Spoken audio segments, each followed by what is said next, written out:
All right, this video is looking at how to fill out the production schedule for the airplane activity. You can use this to also help remind you how to figure out the first three columns. So we're only working with the first three columns. So we are looking at, you should have your production schedule for the airplane activity, okay? And we're looking at this great big chart, so you should have gotten it from me from class. Okay, and we are adding in the first three columns. So the first three columns are workers, total product, and marginal product. Now I'm going to use the information from my fourth period class. So on the right you'll see in red a bunch of people's names and numbers. Okay, when we did the airplane activity, remember, ideally what we should have done is that we should have started with one person, and for example, Sasha was our first person, and so we would have started with Sasha, and he would have produced for 1 minute, and then we would add Lauren, and they would have produced together for 1 minute, and then we would add Mary Claire, and they would have produced for 1 minute, and so on and so on and so on. But we don't have that kind of time, so what we did is that we had everybody produce at once, and then they had to tell me how many airplanes they made individually. So we're going to use this information now to figure out our total product. So you should have filled in for your first column, make sure you fill in the number of workers is the title of the column, and then fill in 0 through 10. And actually with this class you're going to need actually 11 workers. So you can add another row on the bottom.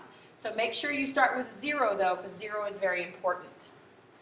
Alright, so now that you've filled that in, and remember at any point along this way, if I'm going too fast, I'm going through this pretty fast for the video's purposes, but you can remember you can pause this along the way to fill it in for yourself.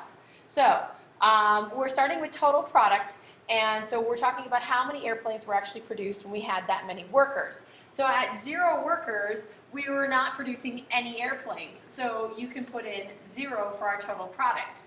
At 1 worker, our first worker was Sasha, so Sasha actually produced 1 airplane by himself, so that would be total product is 1. And for our second worker, we're adding our first 2 workers together, so we're adding what Sasha and Lauren did together. So 1 and 2 will give you 3. Then we're adding the first 3 workers together, so we're adding Sasha, Lauren, and Mary Claire, so 1 plus 2 plus 3 will give you 6. At 4 workers, we're adding all 4 of the first workers together. Sasha, Lauren, Mary Claire, and Sarah. So we're adding them all together, so that will give us 11. For 5 workers, we're adding all 5 workers together all the way through Drew together. So we're adding those together, and that will give us 21 total products, total airplanes. At 6 workers, we're going all the way through Doug, and so we're adding those all together, so we'll have a total product of 33. At 7 workers, we are adding all of our workers together, so all the way through Riley, so we have a total product of 38. At 8 workers, we are adding our total product all the way together through Ryan, and so our total product is 42. And then 9 workers, we're adding all the way through Sam, so our total product is 45. And then finally adding all of them together all the way through Maggie, we get a total product of 46. Okay, so those are how many airplanes we were able to produce when we added each individual person one at a time. Now I know you're asking, okay, she said that I had to put an 11th worker on there, why did she not have 11 workers up there? That's okay, we're going to deal with the 11th worker in a minute. Okay? We're going to skip the 11th worker for now, we're going to go to marginal product. If you remember from the notes, the marginal product is the change in total product. So how much did our total product change? So figuring out total marginal product, you have to do a little equation, and on the bottom I have equations down here. Okay, so adding down on the bottom here, your equations, you can write your marginal product, and actually I'm going to move this because I'm going to run into my 11th worker over here. So I'm going to move my equations over on the right. So I'm going to write my marginal product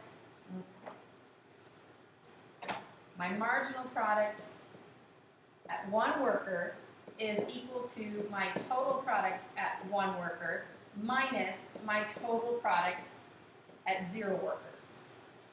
So marginal product at 1 worker minus is the total product at 1 worker minus the total product at 0 workers.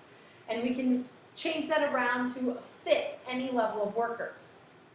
So when we start with 0 workers, we can't do the first one, okay? Because we didn't add anything, we didn't change anything. And remember, there's a difference between 0 and an undefined. So in the case of an undefined, we're actually putting in a line saying that we can't do it. A 0 is a 0, and a 0 is important, okay? So for our first worker, we're subtracting 1 minus 0, because remember, 1 is our how many total products we have for our first worker minus 0 for our total products for our 0 workers. So 1 minus 0 is 1. At 2 workers, we're subtracting 3 minus 1 to get 2. At 3 workers, we're subtracting 6 minus 3 to get 3.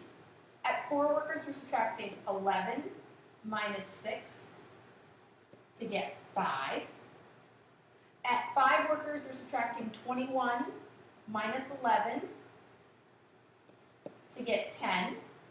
At 6 workers, we're subtracting 33 minus 21 to get 12. At 7 workers, we're subtracting 38 minus 33 to get 5. At 8 workers, we're subtracting 42 minus 38 to get 4. At 9 workers, we're subtracting 45 minus 42 to get 3. And at 10 workers, we're subtracting 46 minus 45 to get 1. So those are our marginal products. Now, if you will notice, you're probably getting smart and you're realizing that my marginal product, the ones in green, are the same as all of the people in red on the right. Yes, you are correct. However, at the same point in time, we will never have this again. So you need to know how to use this equation. So you need to make sure that you know how to do it.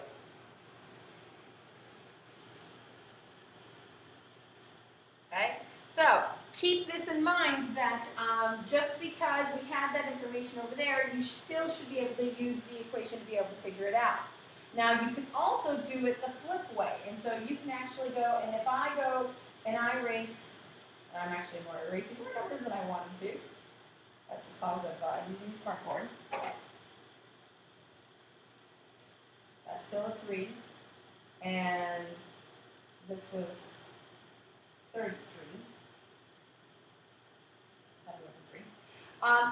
Can you figure out the rest of these numbers in here? Can you figure out the total product for 3, 4, and 5 workers? Well, yes, you should be able to. All you're doing is you're switching things around, and you're switching around this equation over here, okay? So I can switch this around, and I can say, to figure out the total product at 1 worker, I can say that I'm taking the total product at 0 workers and adding it to the marginal product at 1 worker. So, for example, what we have happening is that at 3 workers, we're taking the total product at 1 worker, or 2 workers, and we're adding it to the total marginal product at 3 workers. So we're kind of doing this diagonal add. So you can do 3 plus 3 will give you 6. At 4 workers, we can do a diagonal add of 6 plus 5. We know that 6 was how many 3 workers altogether produced. Our 4th worker added an additional 5, so 6 plus 5 will give us 11. At 5 workers, again, we know our 4th worker, because we had 4 workers, they were able to produce 11 altogether. Our 5th worker added an additional 10, so 11 plus 10 will give you 21. So that's how you do it when I'm leaving out total product, because remember that on your production schedule practice homework that you're getting, this is something that you do need to know. All right, lastly, I did not address the idea of the 11th worker yet. So you're asking about this 11th worker. Well, after the 11th worker, we're going to fill in that our total product is 43. So our total product is 43. And what we have happening is now you're looking at it and you figure out your marginal product. So 43 minus 46, that will give you our marginal product is -3. So you ask yourself, okay, wait a minute. How can we have negative products produced? Well, you have to think about it as, think about this. When we did this in class, okay, we had 4 desks, okay? And if we're adding 1 person at a time, okay, eventually we're going to get to the point where we have more people than we have desks, and we have more people than we have resources. Remember, this is the short run. The only thing we can change in the short run is the number of workers. So what happens is that by the time we get to the 11th worker, we've run out of materials. And so what we have happening with the 11th worker is we have somebody that is not only not working because they don't have enough stuff to be able to work, okay, but they're also going to distracting other workers. So not only are they not working, so they're not producing anything else, but they're going to cut down on the amount of work, the amount of productivity that another worker is doing. Okay, so that is going to be what's happening with our 11th worker. Now from this, you can also determine your 3 stages of production. Remember, our 3 stages of production, okay, are increasing returns, diminishing returns, and negative returns. If you have not watched the video notes on those 3, stop this video right now, watch that first, and then come back to this. So, I'm assuming you watched the video. So with those 3 stages of production, we can label these based on our marginal product. So we can go and I want you to label it on the left-hand side. So on the left-hand side, we're looking at our marginal product. Okay? So remember, increasing returns, our total product and our marginal product are both increasing. So if you watch our marginal product, because if you look at the 3 stages, the big thing that's changing is our marginal product. So if you're looking at the 3 stages, you can see that we are increasing our marginal product up until the 6th worker. Okay, this is going to be our increasing returns.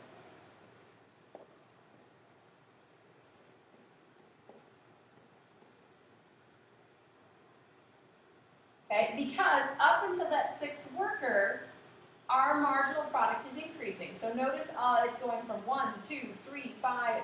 10, and 12. And then after our 6th worker, starting with our 7th worker, our marginal product is declining. So then we're going into diminishing returns. And remember, diminishing returns is when our total product is still increasing, but our marginal product is declining. So stage 2, or diminishing returns, stops. Oops, sorry. Ignore that. Let me fix that.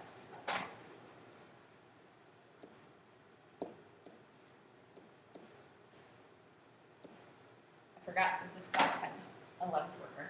Stage 2, diminishing returns, stops after our 2nd worker. Because here, this is our diminishing.